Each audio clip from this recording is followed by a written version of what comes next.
اعوذ بالله من الشیطان الرجیم بسم الله الرحمن الرحیم. د افغانستان د اسلامي جمهوریت د رئیس اجرایه او د سره راغلي د ولسي جرګې د کندهار ولایت د هرات ولایت محترم غړي د هرات والي صاحب، د کندهار والي صاحب، د مخکني والي صاحب او زموږ د مخکې والي صاحب حاجي صاحب ګل اغا شیرزي، د ټولو سپین ږیرو وزیرانو صاحبانو په اجازه موقع خو د دې نه وه، د والي صاحب معرفي وه او موږ د مخکني والي صاحب سره ډېر ښه په خوشحالي دغه وخت چې 4 کاله را په دې خوا کار کوو، ښه په ارامه که په کومه ولسوالي کې قومندان د ده ناخوښه و مشکلات به راکړه، دا نه و چې یو قومندان د ولسوال په مقابل کې ودرېږي، ولسوال د قومندان په هغه وخت کې موږ ایسته کول او دا منګي به انشاءالله نور هم ساتو چې هلته خلک ناراضه نه سي، ولسوال قومندان د خلکو په خوښه وي او زه په دې کې ډېر خوشحاله یم چې تر اوسه هم زموږ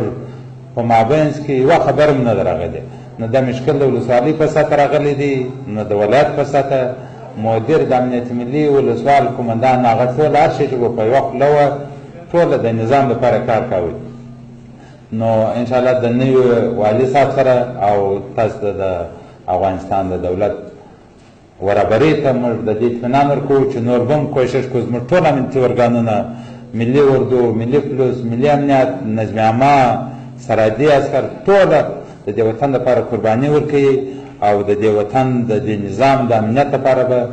ټول خپل سر هر ورځ هم وینې ورکوي، بیا به هم ورکوي. دا اوس تاسو وطن ته ناست وم، زموږ د کتاب خاص یو عسکر په نوبار ولسوالۍ کې دا اوس 15 منټه دمخه هم شي.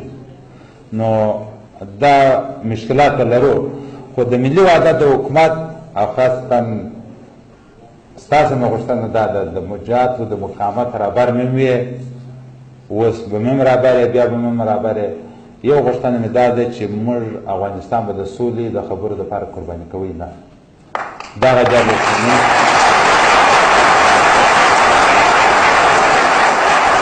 دا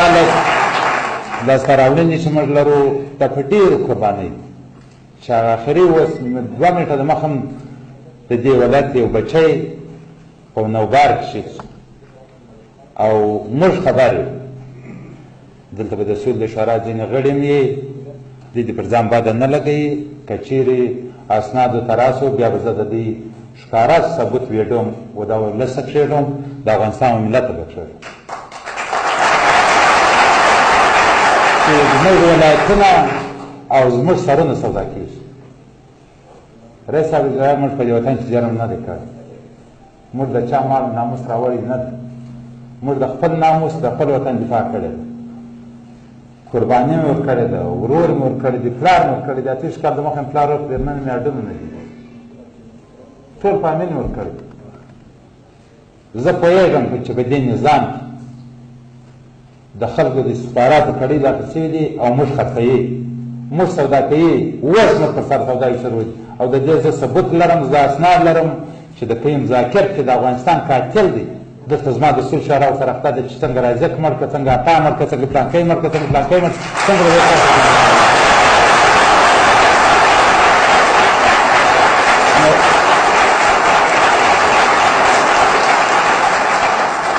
زما غوښتنه دا ده که چیرې موږ جرم کړی دی رامولئ په دا وطن کې مقدار وکړه، که موږ دې وطن ته خیانتوب کړی دی پر دا ایستګاه دروازه مو ودروي، نور ځوانان هم تړېدلي دي، موږ د راغوښه ځوانان نه یو. او که چیرې هسې نه یي، یوه ورځ په قطر کې سودا کوي، بله ورځ په اماراتو سودا کوي، موږ دا سوله چې د افغانستان په قیامت دی او زموږ د وطن د ټوټه کېدو وي، دا زموږ دپاره د زاریو چاړه ده. اوس مې هم یوه اشتباه یا خطا شاید وسوه چې نن یې موږ انجام وینو چې زموږ افغانستان کونج په کونج ټوټه سا د جنګ اور کې بل شو. که دغه اشتباه وي نور هم تکرارېږي، شاید موږ به په نږدې وختو کې ووینو چې د افغانستان هر ځای به د هلمند مساکله وي.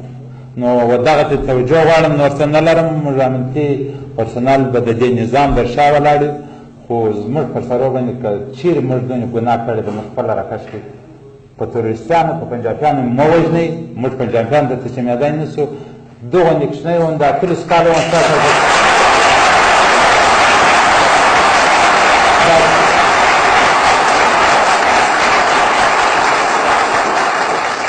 چې اتلس کاله وم ستا سره کوچنی وم در سره وم د دې وطن دفاع مې کړې ده که مې دا ګناه ده دا مې کړې او دا بیا هم کوم چې یوه دقیقه ژوندی یم کوم نور څه نه لري ډېر تشکر تکلیف مې درکوي دا مې غوښتنه ده شکر کوم